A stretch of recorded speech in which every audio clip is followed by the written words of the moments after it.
Alright, hold up. Let me get something straight real quick, alright? I'm a horror fanatic. You know what I'm saying? I watch whatever the fuck I can get my hands on. So when I saw the trailers for these bad boys, you already know I was alert. Man, I opened up Netflix so fast and I was like, oh, baby, these are gonna be great. They were not. I do not like these movies. This shit's boring. It was a snooze fest. Anyways, I'm gonna tell you why. I'm gonna tell you why these are a snooze fest. I'm gonna tell you why I don't like these. I'm gonna tell you why the books are probably better, even though I haven't read any. I'm just assuming that they're better because usually books are better than their live action counterparts, like Jurassic Park and Ready Player One, both of which are phenomenal movies but have better books. So I'm gonna tell you why I don't like these movies.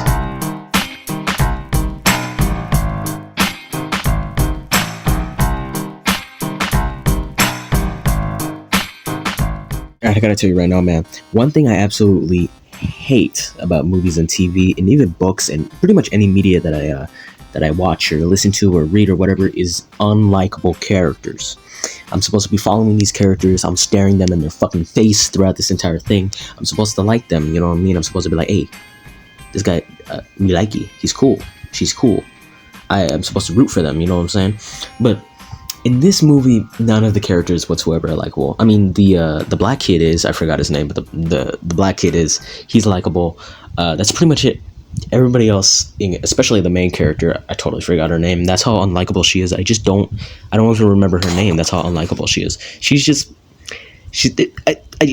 unlikable and boring, and that kind of, her character kind of encapsulates everything that's wrong with these movies. They're boring. The entire watch through, I'm not that interested in them, which is a huge problem, and it's a problem that you definitely shouldn't have when making a movie, considering how basic it is to just make the characters likable. And so when you can't do that, that showcases a huge problem with the filmmaking capabilities of the crew.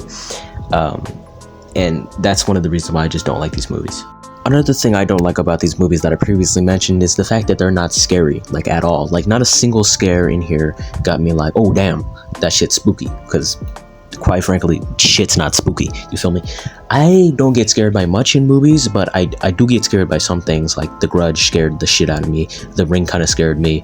Both Paranormal Activity movies that I've watched, Paranormal Activity 1 and 2, those both scared the ever-living shit out of me. That Paranormal Activity 1 legitimately had me praying at the end of the movie. That's how scary that shit was. So I do get scared by some stuff, but not much. Not necessarily some slashers. The Thing, the original Thing, John Carpenter's The Thing, the original one, not the 2011 prequel, but the original one that was released in 85, I think it was. That scared me, and that's a slasher movie, kinda. It's more of a monster movie, but that one kind of scared me, and it's kind of slasher. But not many slashers scare me. Psycho kind of scared me, but that's kind of psychological scary. But not much scares me in movies, especially this. This movie did not scare me. There's not that much scary about it. It's just like, oh, killers are after you, deal with it. And you can't throw a horror element into a movie and then call it a horror movie and then throw in a bunch of blood and guts and then not make it scary. Like, what the fuck are you doing? You can't make a horror movie without it being scary. That's like drinking water without the water. You know what I'm saying? Like, what are you doing? It's pointless. That's a good way to summarize these movies, is pointless. I don't really feel anything by the end of them. Kind of like the Saw movies. Not all the Saw movies, obviously. Some of the Saw movies are fucking phenomenal. I'm talking masterpieces.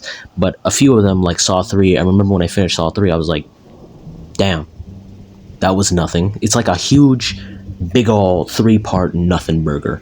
I'm sorry, I don't mean to be that mean, but that's the best way I can describe this, as a nothing burger. You take a bite, there's nothing there. Like, hey, I ordered a horror burger, you forgot the scary.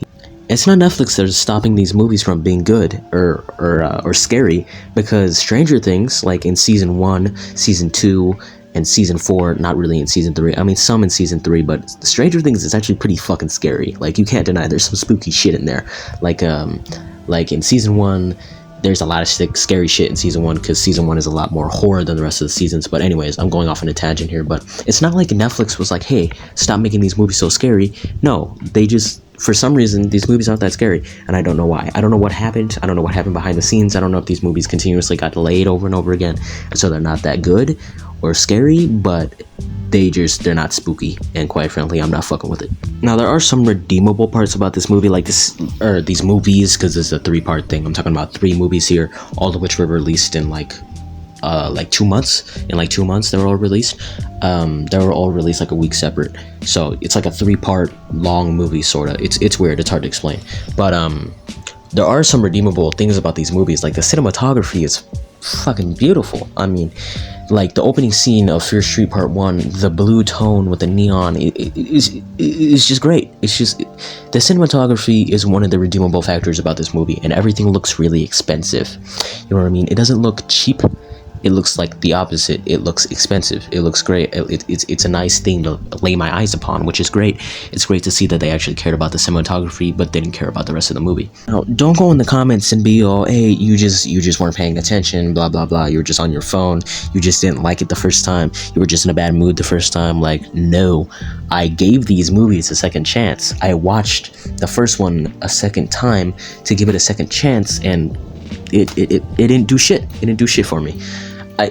It didn't make me interested, and I'm sorry to say that, because there's so much good about this film. There's so much that could have been good about these films, and it was just it wasn't grasped. It wasn't held on upon. It was lightly tapped. It was lightly tapped instead of fully grasped. These movies jumped off of the diving board into a perfect dive formation. They were in a perfect form. They had a good opportunity to make these good, and then it shat the bed immediately. So anyways, that was Fear Street Part 1. I mean, it was kind of just me talking shit about the entirety of the movies, but I'm gonna talk about Part 2 in more detail. But anyways, Part 1, it's by far the best movie in the 3 parts, but that doesn't mean it's good. And that was Part 1.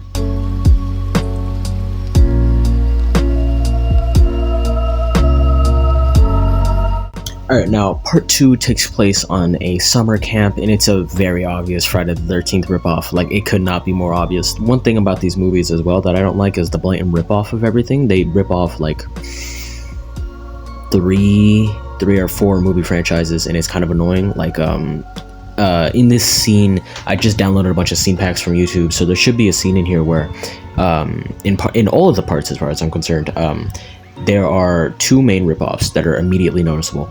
There's the skull guy who's wearing the skeleton costume and who has the knife, and he's a very, very obvious ripoff of Ghostface from the Scream franchise. Like, it could not be more obvious. And then there's, I don't even know, this guy doesn't even have a name or anything. None of them have names, but this guy doesn't immediately have a noticeable way to describe him. He's the Jason Voorhees ripoff. He's very obviously supposed to be a ripoff of Jason Voorhees from Part 2 before he got his skull mask, or not his skull mask, but his hockey mask. He got that in Part 3, so in Part 2 he was just wearing like a potato sack or just like a random bag on his head, and that's very obviously a ripoff of him. Here, he's even wearing like the same flannel and shit. It's like, these ripoffs are so obvious, and it's so lazy that they couldn't have come up with their own like a little monster slasher demon thingies, and they had to rip off other ones. They could be homages, but I doubt it.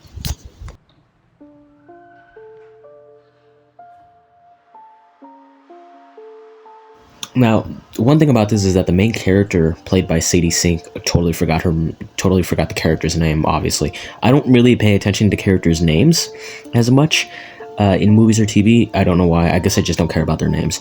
But Sadie Sink's character is so much more, infinitely more likable than the main character from Part 1. It's genuinely insane how much more likable she is.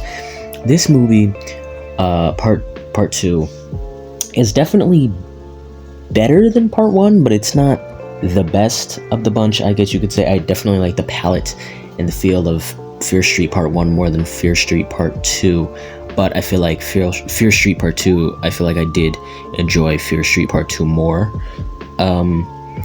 It's I don't know what it is. I don't know what it is about it, but I really like it. I mean, it might just be the main character that's so much more likable. All the characters are just so much more likable. It's insane. And I had a good time with this one, more or less. I mean, it's still pretty bad, still pretty boring. Not pretty bad, but it's still decently bad. It's still pretty boring, but I still had a good time in some parts. Like, the ending is really good. Pretty much like the last, I don't know, like 30 or 40 minutes of it is pretty good. and this one was pretty good. I did not give this one a rewatch recently. I probably should have rewatched I should have rewatched all of them before I made this review. I only rewatched part 1 before I made this review, but I should have rewatched part 2 and part 3. But I definitely enjoyed part 2 better. The cinematography in part 1 is definitely better. I like the palette and the color of part 1. Here there's a lot of like grays and blacks and greens and a lot of like, I don't know, kind of like the woodsy color. It's hard to explain, but it's definitely a lot more bland than part 1 in terms of the look, the visual look of it. So the visual look is definitely a lot more boring than part 1, but it's a lot more enjoyable because of the characters, and the summer camp setting is pretty cool, despite it being a very obvious ripoff for Friday the 13th. It's pretty good. I like it. Summer, what's it called? Fear Street Part 2, 1987 or 1978 or whatever it's called, whatever this year is called, is pretty good, pretty decent. Definitely one of the better ones in the franchise. And now we move to the by far the worst one in the fucking series. I hated this movie. I didn't hate it, but I really don't like it. Part 3. Let's go. Alright, let me just get this out the way real quick. Fear Street Part 3 is terrible. I'm sorry, but oh man. Oh, this shit is stinky. It's stinky. I can smell it right now. It smells like you smell it? It smells like a bad movie. But anyways, yeah, this movie is stinky. The color palette really fell off. I don't know what the hell happened. It's like each movie slowly reduces color over and over again until they just got to pure, almost black and whiteness. And every character that didn't previously have an accent now has an Irish accent for no reason. It's like super duper stupid and kind of annoying, I'm not gonna lie to you, because like, why did they give them accents? Like, yeah, they're in Ireland now, but like, you didn't have to give them accents. You could have just had them not had accents. Like, their accents are terrible. They're like, it's like they hired really cheap coaches for them or something, because oh man, it's annoying. But that ruined so much of the movie for me. And the color palette is terrible. But there are some scenes in the movie that I enjoyed. There's like 2 scenes. There's one in a church, and then another one I can't remember right now, but there's one in a church that's super good. I actually really liked it. It's like kind of spooky. It's like one of the only genuinely scary scenes in the entire movie. Movie parts. I don't know what to call these movies, because it's like 3 parts. So it's like one of the only scary scenes in the 3 parts of the movies. But yeah, that church scene was pretty cool. And the rest of the movie is terrible. I could barely sit through it. I could be here for hours, but this video is already long, so I can't be here for like 3 hours talking about how bad part 3 was. But my god, part 3 was stinky. It was real stinky. Like, I know accents aren't that easy to put on. Like, even Tom Holland's accent sometimes leaks through in some of the stuff he puts in. And Tegan Croft, I don't even know if you know who she is. She was in Titans. Some of her accents sometimes leaks in some of the stuff she does, but I know accents aren't easy to do. I know nothing about making a movie is easy to do, but my god, the accents, they're fucking terrible. If they're so hard to do, why did they put in the extra effort to just make a bad accent? Like, when they did like the first take with the accents, they should have just cut that shit out immediately. They should have been like, oh no, they have accents and it's bad, let's cut it. I don't know why they kept it. It's terrible, and it just ruined this movie. And overall, the Fear Street movies, I'm gonna hit you with a solid 6 out of 10. 6.5 out of 10. 6 out of 10, yeah. Simply because of part 2. Part 2 and part 1 definitely are so much, infinitely more enjoyable than part 3. But part 1 and part 2 still have their flaws, definitely. I may or may not read the books. I might read the books and come back with a second review, a part 2 of the review, where I compare it to the books, but I'm not sure if I'll do that, because I think there are a lot of books. I'm not sure. But overall, I'm gonna hit you with a solid 6.5 out of 10 for these movies. I didn't like them. I would be hyped if they were to announce a reboot, like a retry, just like a really long-ass movie for Netflix, but this time it's better.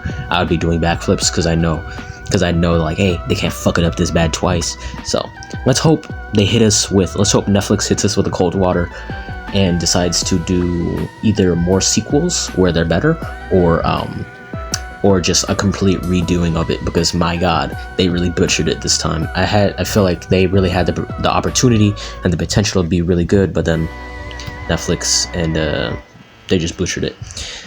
But yeah, man, that's my complete review of Fear Street, all 3 parts, the Netflix Fear Street movies. And yeah, comment, subscribe, like, shit your pants, whatever. Now I gotta edit this, so wish me luck. Alright, I just went on r/Fear Street and I realized Netflix is making more Fear Street movies, baby. So let's hope, let's pray. For people watching this, please pray with me that they make these new movies that they're developing actually good, because the movies they released, they made a decent amount of money and they were decently popular, but they were decently bad. So let's hope that they learn from their mistakes and they hit us with some bangers. But yeah, that's it. I'll see ya, brethren.